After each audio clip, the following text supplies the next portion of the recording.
매일 성경 묵상 나눔입니다. 3월 3일 금요일입니다. 오늘 본문은 마태복음 16장 1절에서 20절입니다. 본문을 읽습니다. 바리새인과 사두개인들이 와서 예수를 시험하여 하늘로부터 오는 표적 보이기를 청하니 예수께서 대답하여 이르시되 너희가 저녁에 하늘이 붉으면 날이 좋겠다 하고 아침에 하늘이 붉고 흐리면 오늘은 날이 굳겠다 하나니 너희가 날씨는 분별할 줄 알면서 시대의 표적은 분별할 수 없느냐. 악하고 음란한 세대가 표적을 구하나 요나의 표적밖에는 보여줄 표적이 없느니라 하시고 그들을 떠나 가시니라. 제자들이 건너편으로 갈새 떡 가져가기를 잊었더니 예수께서 이르시되 삼가 바리새인과 사두개인들의 누룩을 주의하라 하시니 제자들이 서로 논의하여 이르되 우리가 떡을 가져오지 아니하였도다 하거늘 예수께서 아시고 이르시되 믿음이 작은 자들아 어찌 떡이 없으므로 서로 의논하느냐 너희가 아직도 깨닫지 못하느냐 떡 5개로 5,000명을 먹이고 주운 것이 몇 바구니이며 떡 7개로 4,000명을 먹이고 주운 것이 몇 광줄이었는지를 기억하지 못하느냐 어찌하여 내 말한 것이 떡에 관함이 아닌 줄 깨닫지 못하느냐 오직 바리새인과 사두개인들의 누룩을 주의하라 하시니 그제서야 제자들이 떡의 누룩이 아니요 바리새인과 사두개인들의 교훈을 삼가하라 말씀하신 줄을 깨달으니라. 예수께서 빌립보 가이사라 지방에 이르러 제자들에게 물어 이르시되 사람들이 인자를 누구라 하느냐 이르되 더러는 세례 요한 더러는 엘리야 어떤 이르는 예레미야나 선지자 중 하나이다. 이르시되 너희는 나를 누구라 하느냐 시몬 베드로가 대답하여 이르되 주는 그리스도시요 살아계신 하나님의 아들이시니이다. 예수께서 대답하여 이르시되 바요나 시몬아 내가 복이 있도다. 이를 내게 알게 한 이는 혈육이 아니요 하늘에 계신 내 아버지이시니라. 또 내가 내게 이르노니 너는 베드로라. 내가 이 반석 위에 내 교회를 세우리니 음부의 권세가 이기지 못하리라. 내가 천국 열쇠를 내게 주리니 내가 땅에서 무엇이든지 매면 하늘에서도 매일 것이요 내가 땅에서 무엇이든지 풀면 하늘에서도 풀리리라 하시고 이에 제자들에게 경고하사 자기가 그리스도인 것을 아무에게도 이르지 말라 하시니라. 오늘의 본문은 세 개로 나눌 수 있습니다. 첫 번째 단락입니다. 바리새인과 사두개인들이 예수님을 시험하기 위해서 나옵니다. 원래 바리새인들과 사두개인들은 서로 상종하지 않습니다. 예수님 당시에 이스라엘을 지도하고 또 군림하던 층들이 세 개가 있는데 바리새인들이라고 하는 종교적으로 보수적인 사람들, 사두개인이라고 하는 정치적인 어 그리고 이제 종교적으로 굉장히 자유로운 사람들, 그리고 이제 헤롯이라고 하는 갈릴리 지역을 통치하던 이들을 섬기던 관원들이라고 할 수 있습니다. 특별히 두 사두개인들과 바리새인이라고 하는 그룹들은 둘 다 종교적인 계파이고 또 주장하는 것이나 또 살아가는 모습들이 너무 다른 거죠. 지금으로 하면 한국의 보수와 진보의 만큼 그것보다 훨씬 더 차이가 나는데 이 두 그룹이 함께 오는 것은 굉장히 이례적인 일입니다. 예수님을 시험하기 위해서 온 거죠. 그리고 하늘로부터 오는 표적을 구합니다. 엘리야가 하늘로부터 불을 내리고 또 하늘에서 비가 내리도록 기도했던 이런 일들을 기억하는 것처럼 그런 식의 표적이 일어나기를 원하는 거죠. 예수님께서 분명하게 말씀하십니다. 악하고 음란한 세대라고. 예수님 당시의 세대뿐만 아니라 이 바리새인들과 사두개인들을 이야기하면서 요나의 표적밖에는 보여줄 것이 없다라고 할 때 이 요나의 표적은 요나가 물고기 속에 3일을 있었던 것을 기억하시죠? 그 표적을 의미합니다. 예수 그리스도께서 죽으시고 다시 부활하시는 것에 대한 이야기를 하고 있습니다. 단락을 요약해 보겠습니다. 바리새인과 사두개인들이 예수를 시험하여 하늘로부터 오는 표적을 보이기를 청하자 예수께서는 요나의 표적밖에는 보여줄 표적이 없다고 하신다. 이렇게 정리했습니다. 두 번째 단락에서는 이제 제자들이 건너편으로 갈새라고 하는 것은 갈릴리 호수를 건너가는 것으로 이야기할 수 있습니다. 떡 가져가는 것을 잊어버렸다. 그때 예수님께서 누룩 이야기를 합니다. 사두개인들과 바리새인들의 누룩을 주의하라라고 이야기하고 제자들은 우리가 떡을 가져오지 아니한 것에 대해서 논의하고 있는 거죠. 그럴 때 주님이 말씀하십니다. 믿음이 작은 자들아 이렇게 말합니다.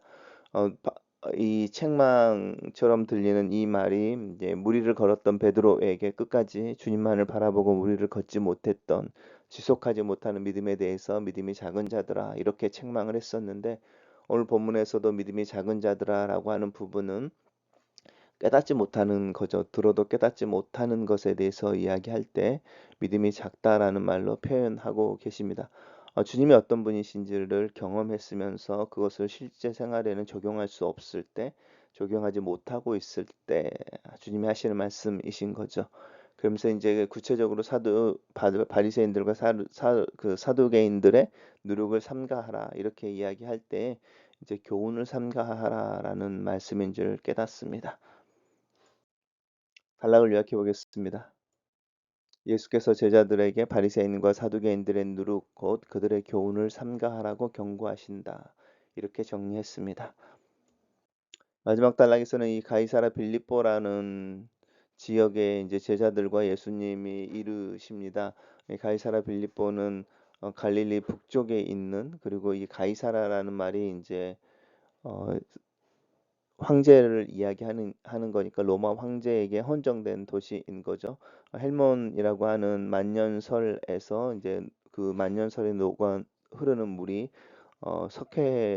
석회암층이어서 이제 지하로 숨어들었다가 표면으로 처음 나오는 지역이 이 가이사라 빌립보입니다. 그래서 이곳에는 이제 신선한 물, 또 물이 풍성해서 휴양지로 각광을 받고 있었고 빌립보 가이사라에는 이제 우리가 알고 있는 펜이라고 하는 펜플룻 이야기할 때 아니면 팬데믹 이야기할 때 이 펜이라는 신의 신전과 로마 황제를 숭배하는 신전이 있었습니다. 그곳에서 주님이 물어보시는 거죠. 사람들이 인자를 누구라 하느냐? 그리고 너희는 나를 누구라 하느냐? 사실은 이 질문을 하고 싶으셨겠죠. 너희는 나를 누구라 하느냐? 그럴 때 시몬 베드로가 주는 그리스도시요 살아계신 하나님의 아들이십니다라고 고백합니다.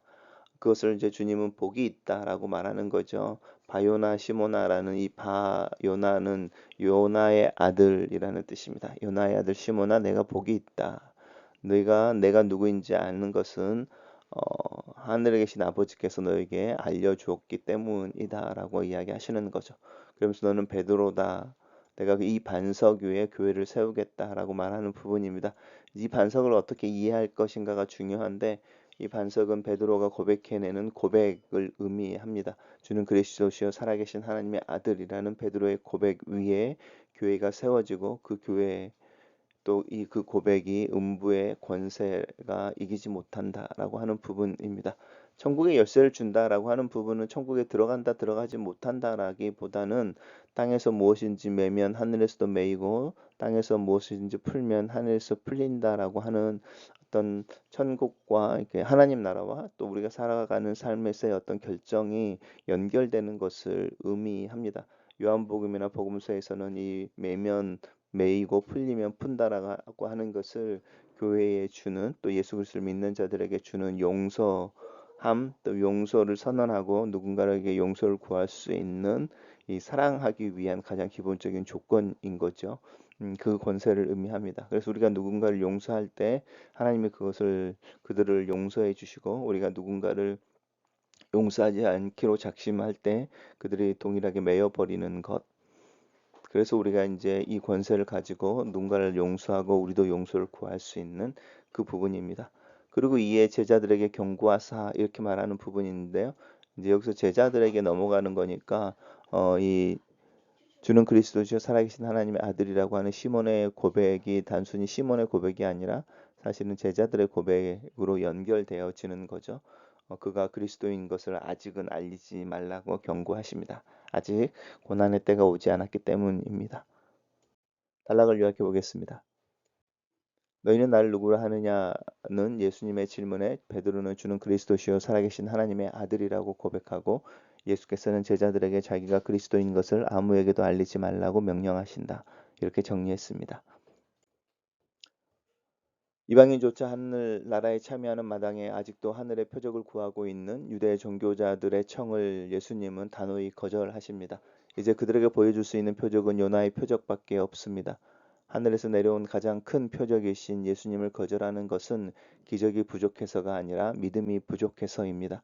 신학적 앙숙 관계이지만 예수님을 공격하는 데 하나가 되는 바리새인과 유대인들의 음흉함을 누룩에 비유하고 있습니다.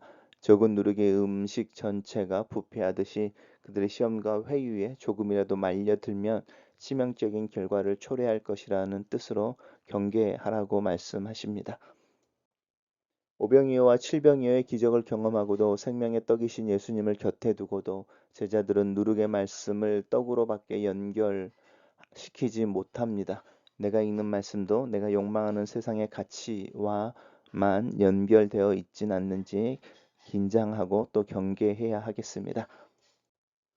예수님을 하나님의 아들 그리스도로 고백하게 하십니다. 그간 복음서의 마태복음의 저자 하나님 자신 귀신이 증언했지만 제자들의 입으로 고백한 것은 이번이 처음입니다. 우리 입으로 그리스도를 예수님을 그리스도와 왕 구주로 고백하도록 말씀과 사람과 사건을 통해 역사하시는 하나님의 은혜에 감사합시다. 시몬에게 베드로 반석이라는 이름을 주시고 그 뜻을 설명하십니다. 베드로가 초석이 되어 교회가 출범할 것이고 그는 지도자의 권세로 이방인들을 예수 공동체로 받아들일 것입니다. 이로써 베드로와 같은 신앙 고백을 공유하는 이들이 또 다른 반석이 되어 함께 그리스도의 성전으로 지어져 갈 것입니다. 백성이 저마다 자기 필요에 맞는 메시아를 고집함으로 자신이 메시아인 것을 드러내지 않도록 당부하십니다. 내가 바라는 구세주만 추구한다면 하나님의 말씀이 증언하는 참 예수를 끝내 그리스도로 깨닫지 못하는 오류를 범하게 될 것입니다. 글로 쓰는 기도입니다. 주는 그리스도시요 살아계신 하나님의 아들이십니다. 이 고백이 내 마음 깊은 곳에서 진심으로 우러나오며 내 입을 통해 고백되는 것이 하나님의 은혜임을 감사합니다. 나로 그리스도의 주권 아래 살게 하시고 말씀을 증언하는 참 예수 그리스도를 따라 하루를 살게 하소서. 그리스도의 삶과 사역, 고난과 부활을 따라 살게 하시고 신앙의 본질을 붙잡고 순수함을 지키는 순전한 믿음과 지혜를 주시옵소서. 예수님 이름으로 기도합니다. 아멘.